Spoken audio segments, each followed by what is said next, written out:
Joe Vopri here. That's Carol's honey. Have you been called that before? Since I've been here, I she, have. she is so vivacious Oh and yes. so wonderful and such a giver. And we had such a blast at Beersheba, did we Oh not? yes, that was a great program. Oh my gosh. Yep. It was amazing. I mean, she was Mrs. Armfield, Right. and James Athey was. They dressed so good. Did They they did. plan They it that played. way? Everyone dressed for the part, and the history they sent, I was unfamiliar with, and they came across in the small little serps they had. Yeah, they did. And then with the Dillinger coming That was pretty through, neat. Yeah. and then the Beersheba Spring, spelled Beersheba Springs, Beersheba Cane, and the horse. It was all just so. I hope they do it annually because it was super cool. Yeah.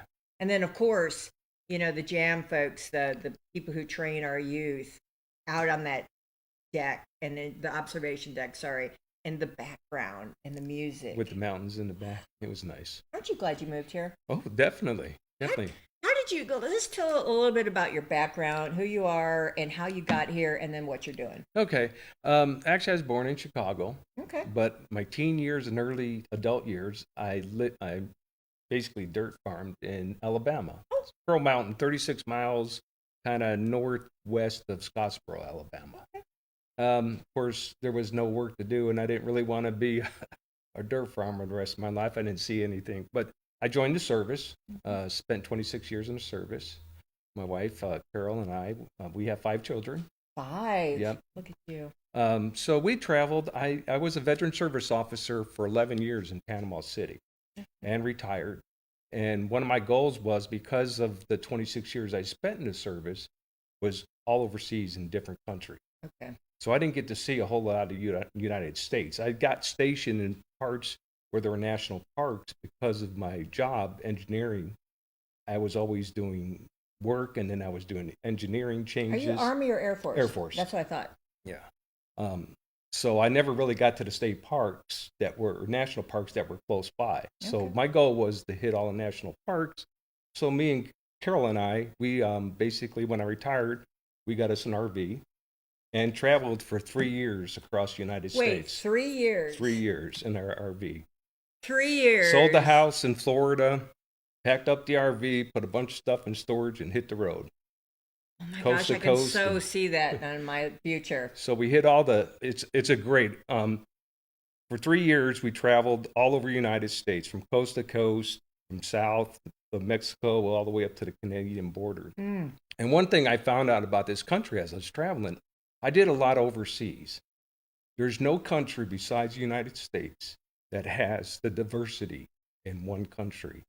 The mountains, the desert, the plains. You have to travel to different countries over in Europe to see all this. So, and we were looking for a permanent home. Well, we were on our way to North Carolina.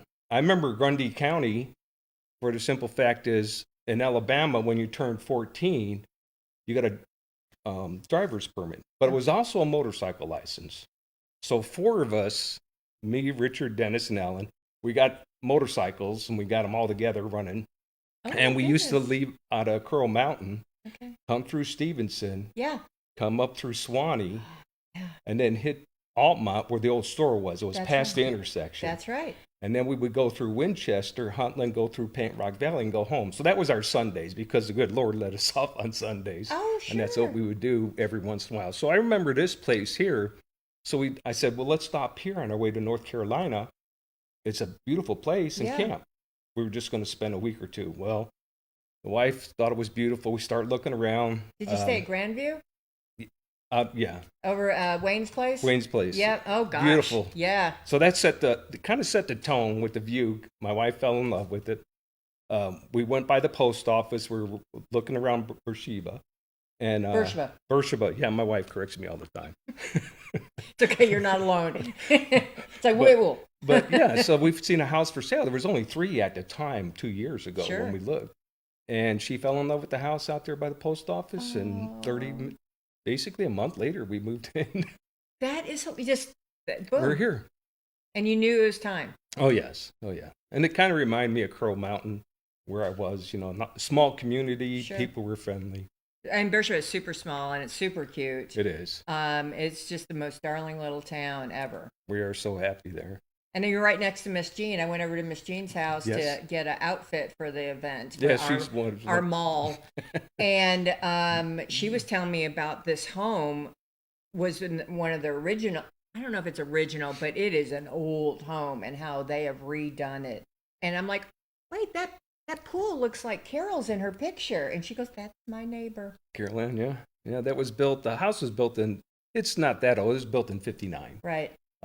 Actually, there was the Hills actually own that The land. Hills, that's right. Had that. Well, Miss Jean's property is super old. Yeah, you look back and it's just a single house. Yeah. And she's extended onto it, I guess, over the years. But yes, it was just. It was at that single, and then the things that she's done, like the staircase and the use of the woods and just everything is unbelievable. Yeah. Isn't it funny? I know, it's kind of quaint.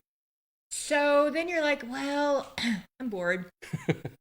Well, I did. We moved into the house and I was doing things and fixing things and staying busy. And I got bored. Winter came around and it was like, man, I'm not used to this. I'm used to doing things and it's cold and it's snow. Because we spent a lot of time in Florida. And then when we traveled, we actually went south. We spent some time in Arizona. Okay. We spent the winters in Texas, southern Texas. So I'm always out. I'm an outside person. Sure. So this job came open, and it was part-time. I'm retired, and I really don't want to work full-time, but part-time, and it's helping the community. And I think that's one of the key things Carol and I always have done. Even in Panama City, we're always involved in the community, getting involved in different things, Reach Across America, American Legion fundraisers and stuff like that. Isn't that what a military wife does generally? Pretty much. I mean, especially with leadership. It's just your job. They're just involved. It's like a minister's wife. You're in. You're in. You're married. You got to do this. This is mandatory. And because all the wives. I mean, it's a tough job, really. It is. And so the wives are the wind beneath the wings. Yeah, I think a lot of the wives are forgotten with the military because when the man goes off deployed, as long as a year, she's got to pay the bills, keep the house up, keep the kids going. So all of it. Yep. And then still be worried, potentially. You've and signed the your big life thing on is the dotted line, buddy. The man comes home and says, I'm in charge now. Yeah. And there's where a lot of conflicts come in. I've seen several divorces because of that. Yeah, because it's unfortunately. new. It's like, wow. You have to come back and ease into it. With my job, I deployed a lot. Okay. A great lot. Being gone sometimes a whole year after year after year. So when you come back, it's like, can I help you with this? Oh. Take it off the burden. And Don't come in there and say, kids. okay, this is mine. I'm taking over the bills now. I will tell you when, that doesn't Because you're in the military, you're used to telling people you what are, to do. You are. But at home, it's a totally different. Is it different? Yeah. Well, it works because she's as happy as can be. So you're we're doing built something there. right. She keeps me straight. Oh. All right. Well, let's talk about the services. Oh gosh, who was the one before you that retired? Ricky, I don't remember his. Oh, Ricky no. Hamilton. Yes. And then before him was Billy Miller. Billy Miller. Out of Beersheba. Beersheba. I'll get it right. And then before him was Leon something. He was an older gentleman, been there for such a long time. I think Leo Andy. Leo Andy, that was him. That's right. Yeah. Leo's legendary. So what does that entail? What does a veteran service officer do? What a veteran service officer does is help veterans, spouse, children related to veterans navigate the VA system and help them put in their benefits.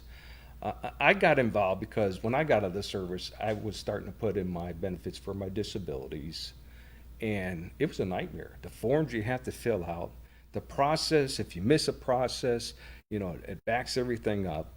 Oh, yeah. And I'm there to help them eliminate all those roadblocks and help them with the forms and being knowledgeable about benefits. I have 2 spouses that were entitled to a death compensation from a veteran, but they didn't know anything about the health care that went along with that. Wow. So those are the things I'm trying to get out to the community is there's a lot of benefits out there for different for veterans, for the spouses, and for the children. There's education, there's housing, there's health, there's monetarily, there's pensions for spouses and veterans who are kind of low income Sure. that can help out. So is this like Dad was in after high school and did 4 years in the Air Force, Mhm. and he's classified. He was over in Japan. He Okay. was stationed in Japan, and he was classified as a veteran. What is it classified as a veteran these days? Well, there's two classifications for a veteran. As far as the VA classifies a veteran, anybody who had served in the service and was not dishonorably discharged. Okay, gotcha. But then it goes more into debt. To get the benefits, you actually had to been either injured within a 2-year period to get any benefits, Okay. or you had to do after 1980, September 1980, you had to been in the service 24 months or greater Okay. to get the benefits. Before that was only 90 days. Oh, wow. So classifying as a veteran is kind of, as a veteran looking at it, is kind of two different things. But for the VA, basically, if you weren't dishonorably discharged, then you're considered a veteran. You're considered a veteran. And then what kind of benefits are we talking about? I have no earthly Well, there's idea. for disabilities, there's different levels and different things. Knee injuries, back injuries, PTSD is a big one that I deal with. A lot of things that come alight with Vietnam veterans. They have what they call presumptives. So if you were exposed to this chemical in Vietnam, Agent you're Orange? Agent Orange, you're entitled to a lot of benefits. And what recently came around is they said you had to have boots on ground. That means you had to be in country Okay. to get the benefit. Well, the sailors offshore were never entitled to those benefits Oh, wow. because they never put boots on ground. But they finally figured out once they spray chemical that large on a large landmass, it gets into the waterways, and where's it go? Sure. It goes out into the Gulf, Yeah. which is the Gulf there. Yeah. Well, the Navy, all they do is purify the salt out for drinking water, which they were consuming. So now they've actually opened it up for Navy personnel who were stationed on ships 12 nautical miles within the shoreline. Okay. So a lot of them need to be reached out. That was just recently with That's the PAC recent, no And then kidding. for like, you always hear the war, Desert Storm, Afghanistan. Yeah. Well, it's a wider view for the benefits. The burn pits were a big issue. I heard, yeah. Yeah, the lungs and cancers. But there's a lot of presumptive conditions with that now. Sure. But it's not just Afghanistan. It's Syria, Egypt. There's a lot of sure. different countries. That's right.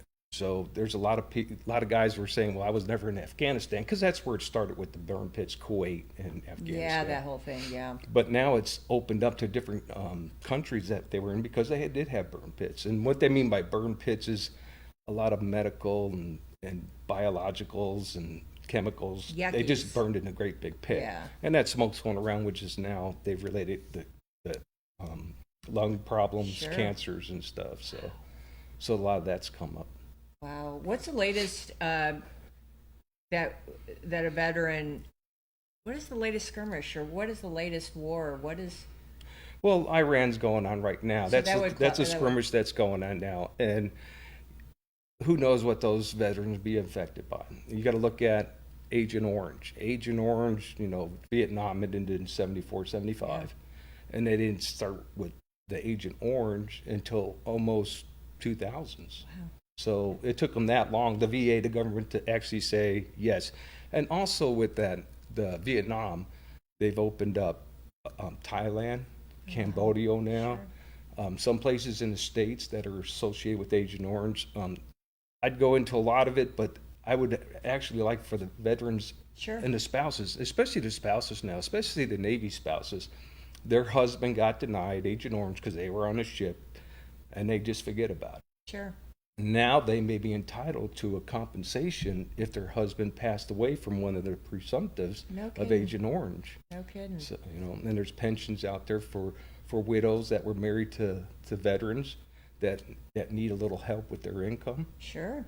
So there's a lot of benefits out there. You just need to come in and talk to me. So the key is having a spouse or dad. What do the kids receive benefits? Well, kids are The spouse will actually receive benefits for children, just like, little Okay. extra money for dependency. Okay, gotcha. But again, on that, there's different conditions that were related through genes Oh. because of Agent Orange. Spina bifida was Oh, one my of them, and the goodness. child could be entitled to that.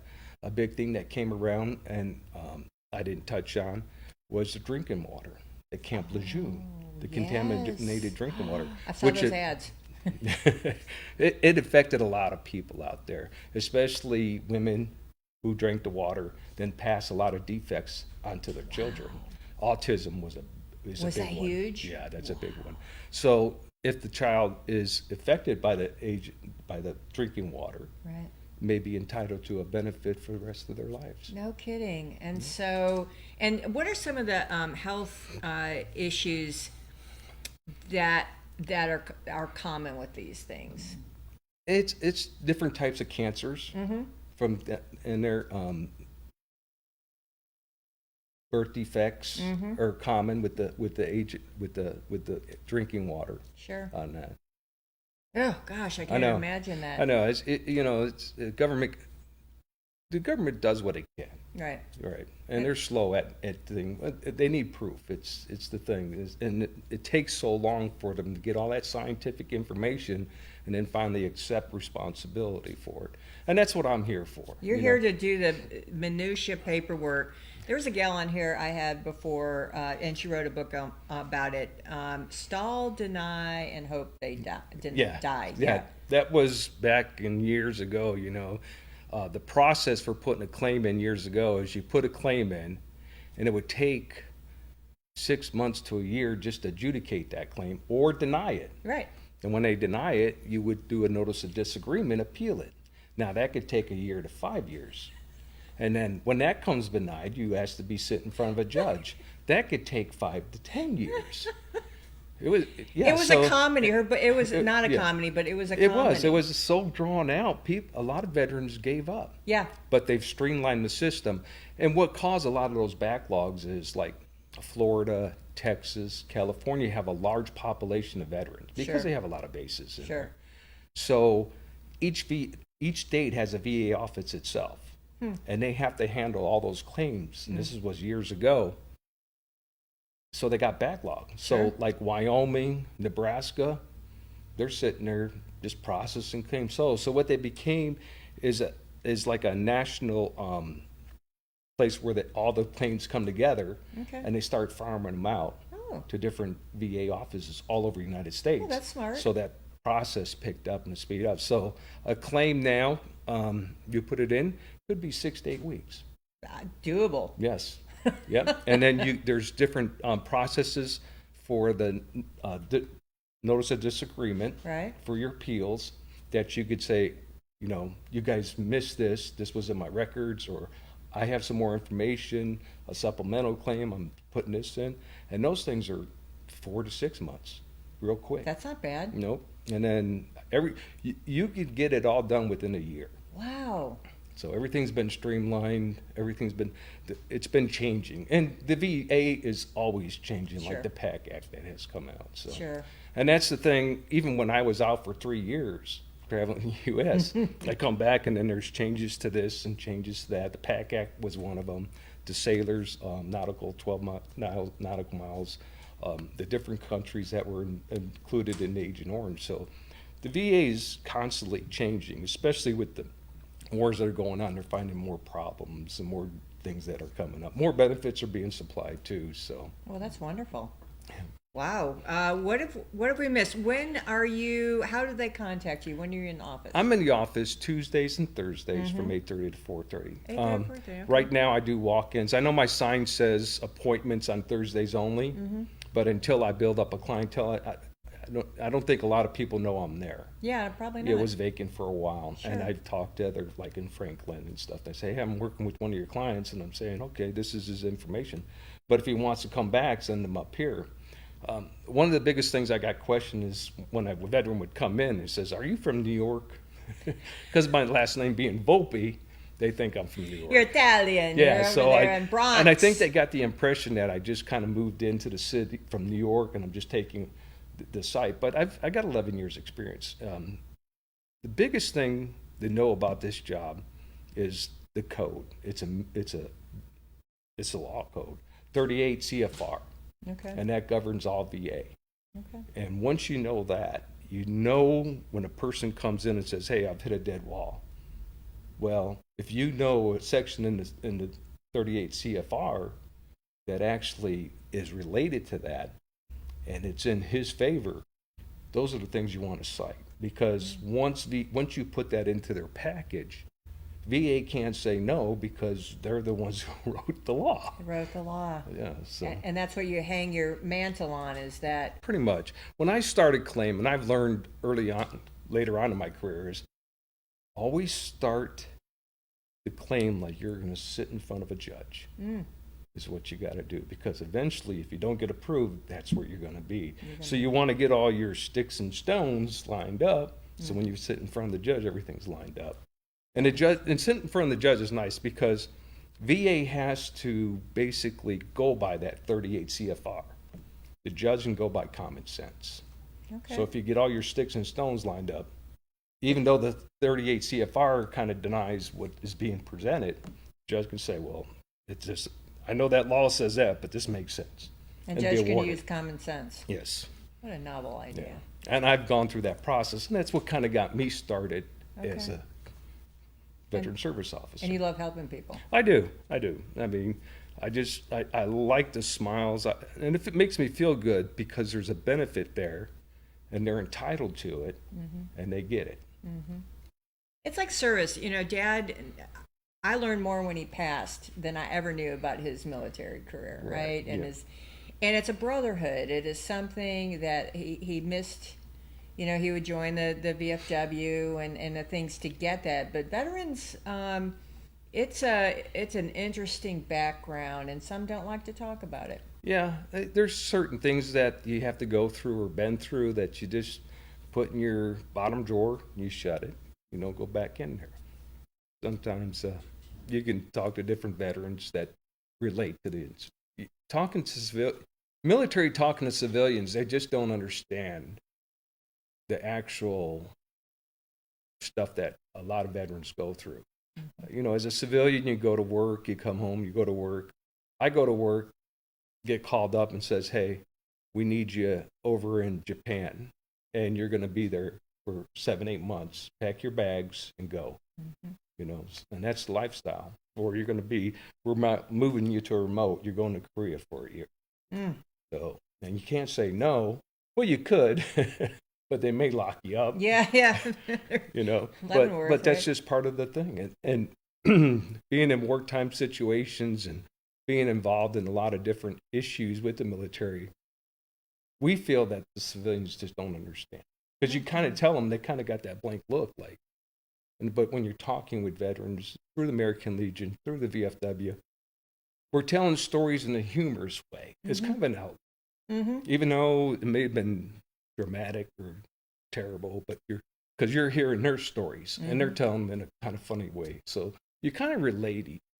Military is just a different avenue. I mean, they tell you where to go, how to eat, what to dress. It's just the regiment, and you get used to that. And then you bring it, it's very regiment, you're right. And it is an interesting life that no one understands. No, they don't. And it's not for everybody. I spent 26 years in, and it was for me. Some people do their 4 years. And I've always told the younger troops that come in, I says, I don't care if you stay for 4 years or 30 years. There's one benefit that you need to use, and that's the education.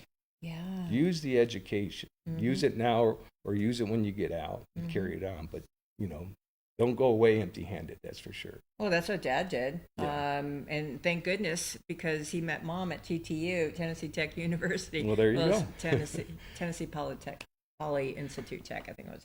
But most, and the GI benefit and so many other things. Yeah, and we talk about education.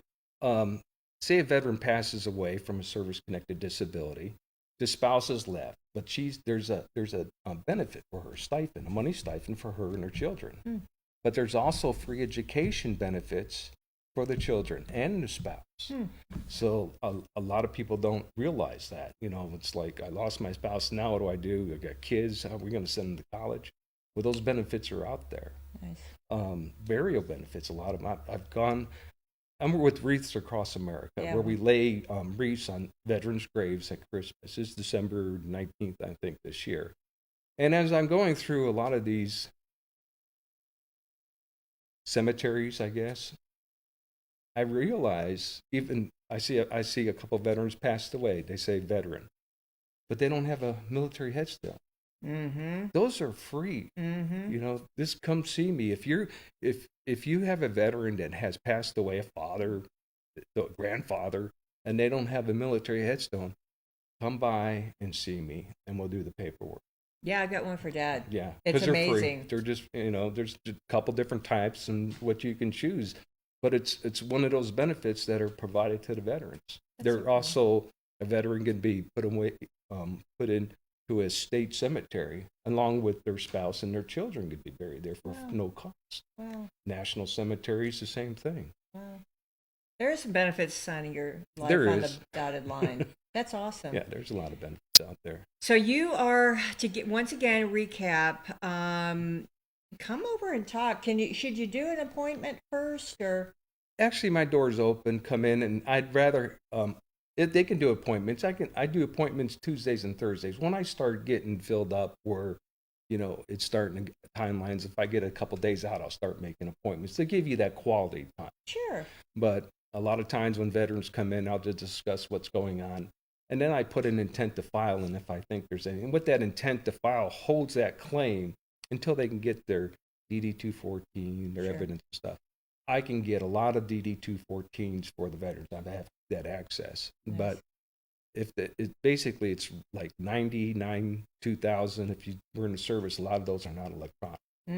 But after that, I can get a lot of the electronic ones. But go through the archives and get the information too. It just takes a little bit longer. That's all. And that's why I do that intent to file, so it holds that claim. And what that intent to file does, it may take a person a month or two to get their medical record from somewhere. Sure.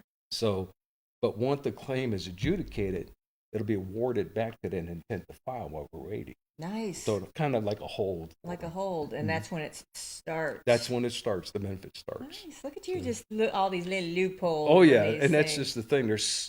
And that's why I love doing the job, because there's so many of those loopholes. VA does not advertise.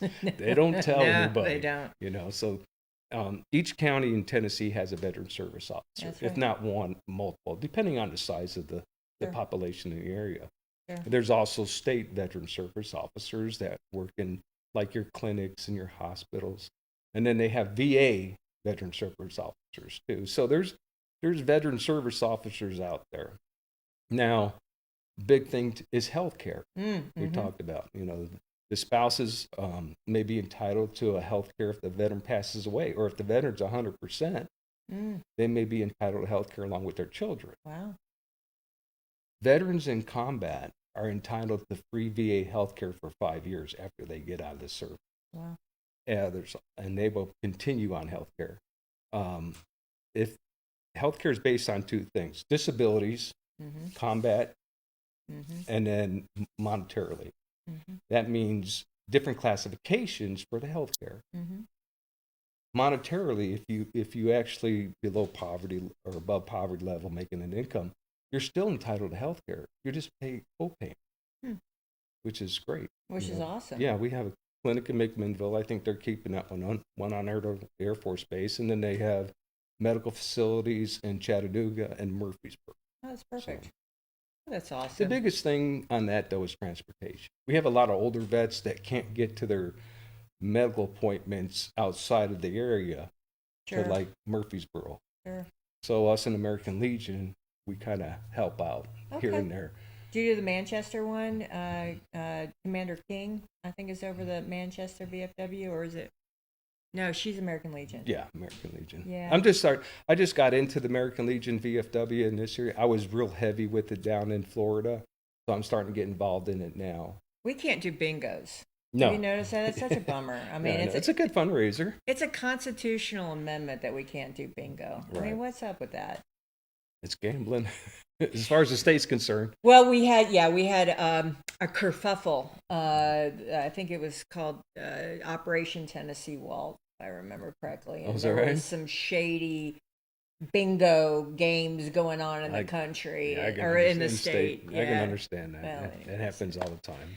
All right, so Tuesdays and Thursdays, 8:30 to 4:30. Am I right? 8:30 to 4. 8:30 Yeah, to because the 4 county, I'm up at the in the courthouse. courthouse in Altamont. The building shuts down at 4. That's right. So yeah. I use that half an hour to spiff anything up and tighten where I don't have people knocking on my door. So Well, that makes sense. And you can't go in that side anymore. yeah, So if you come into the one entrance, you take all your weapons out, and it is around the corner by the election office, and right across is the hallway that your yeah. office Just is in. when you come in the building, which is out there, you go through the metal detector, Right. go around, and then just keep walking straight. I'm at the little end of the hallway. It's like there. a roundabout. Yeah, pretty much. Yes. It's like a roundabout, and you get over there to the office. All right.